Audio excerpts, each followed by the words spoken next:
Pai do Senhor, irmãos, glória a Deus, é um prazer estar aqui outra vez convosco em mais um vídeo comentando acerca da poderosa palavra de Deus. Hoje eu quero falar com vocês sobre o livro de Esther, né? Esse livro tão glorioso de 10 capítulos, uma história tão rica da manifestação de Deus. Por mais que alguns teólogos tenham uma resistência com o livro de Esther, por não mencionar o nome de Deus, mas quem ler esse livro com carinho, com o coração aberto, com fé, verá a manifestação, a providência divina dentro desse contexto, nessa história que a Bíblia nos narra.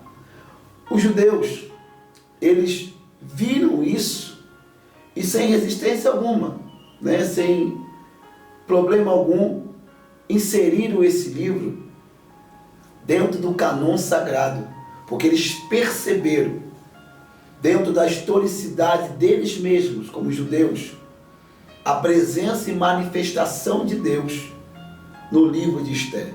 O livro de Cantares também não contém a palavra Deus, mas também eles viram que foram palavras inspiradas pelo Espírito Santo e eram assim dignas de ser inserido dentro do cânon sagrado. O livro de Esther, o período que é narrado aqui, é um período de 10 anos. Vai do ano 483 a.C. até 473. E o rei aqui nesse período, a Bíblia o chama de rei Assuero, mas os gregos o chamam de Xerxes, filho daquele Dário, que liberou o povo a reconstruírem o templo de Jerusalém. Nesse período aqui, esse rei Assuero, ele começa a reinar no ano 486. Ele herda, além do trono medo-persa, a guerra com os gregos, que o seu pai não pudera vencer. Um ano depois que ele toma posse do trono, ele tem a sua primeira guerra contra os gregos no ano 585 a.C. E então ele perde essa guerra. Só que esse Assuero, ele era muito inteligente, para vocês terem uma ideia. Ele foi o primeiro homem a fazer uma ponte de barcos lá no Estreito de Bósforo, na Turquia, que liga a Ásia à Europa. Nós sabemos que a Turquia é o único país no mundo que fica entre dois continentes. Então, para ele poder guerrear, ele faz uma ponte de barco com mais de 300 barcos. Ele é aquele rei que estava na guerra de Salamina, Passadela, enfim. Os persas eram muito inteligentes, só que não eram páreos para os gregos, que tinham uma estratégia muito avançada para a sua época. E devido a essas derrotas, ele agora resolve fazer um grande banquete. É o banquete agora narrado pela Bíblia. Aquele luxuoso banquete que dura 6 meses, com bebedeira, comida, bastante comida, onde ele convoca os seus grandes, seus oficiais. Dois motivos tem esse banquete. Primeiro, para ele provar que ele ainda estava na batalha. Ele tinha perdido a guerra, mas não a batalha. Ele ainda tinha poder de força, poder de combate, e chamou o apoio dos seus oficiais. E o segundo motivo foram para fazerem reuniões, para traçarem estratégias para o novo combate que aconteceria contra os gregos. E nessa festa, toda luxuosa, no final dela, ele resolve convidar a sua esposa, Vasti. E a Bíblia diz que ela rejeita esse convite do rei. E o que acontece quando ela rejeita esse convite? Ele se sente constrangido, contrariado, humilhado e desrespeitado diante dos seus súditos. Então ele procura conselho com seus conselheiros. Aí agora nós vamos falar de uma ação divina nisso daí. Quando Vasti ela é destituída de rainha, o rei procura então moças para substituí-la, é aonde o Senhor trabalha para colocar Ester no lugar de Vasti, porque Deus, na sua onisciência, sabia do que aconteceria logo após de Ester ser rainha em lugar de Vasti.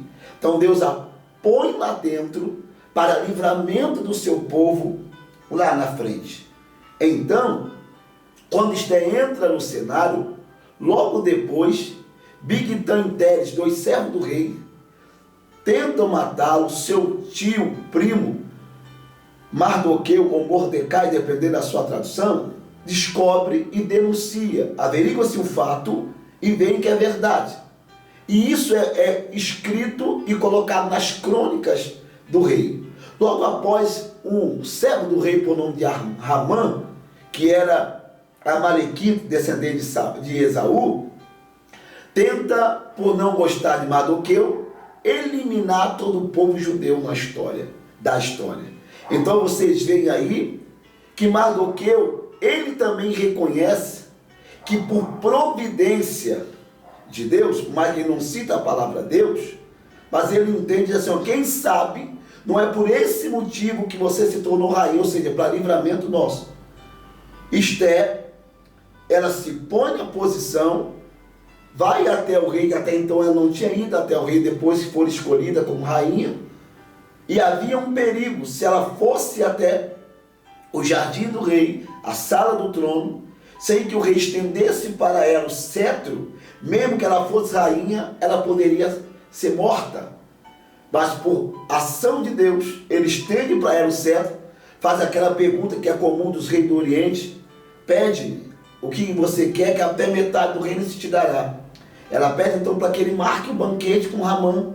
O banquete é marcado, outra vez ele pergunta o que ela deseja, ela pede uma outra oportunidade de fazer o banquete, é feito, aonde ela denuncia toda aquela situação. Quando ela denuncia, ao mesmo tempo ela revela a sua identidade nacional de judia que ela era. Até então o rei não sabia. Quando isso acontece, Ramã sai envergonhado do banquete. No outro dia descobre-se que ele havia feito uma forca para Mardoqueu. E o rei perde o sono. Uma insônia toma conta do rei. Não sei se é preocupação com a guerra contra os gregos, mas só sei que Deus o faz perder o sono. É onde ele pede para trazer até ele as crônicas, e ali é registrado o feito em Mardoqueu. Quando isso acontece, Ramã volta até o rei, e o rei pergunta para Ramã o que tem que fazer com aquele a quem o rei desejaria honrar. Ramã então pede para ovacionar, pôr um cavalo, vestes reais, anel, achando que era honra para ele. O rei manda então fazer isso a Mardoqueu, que era a quem o rei desejava honrar.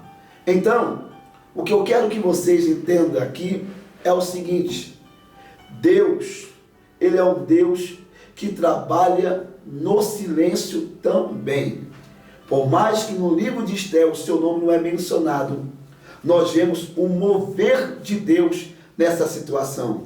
É a partir do livro da época de Ester que a Bíblia fala que uma festa chamada festa de Purim começou a ser comemorado pelo livramento que Deus dera ao seu povo durante esse período.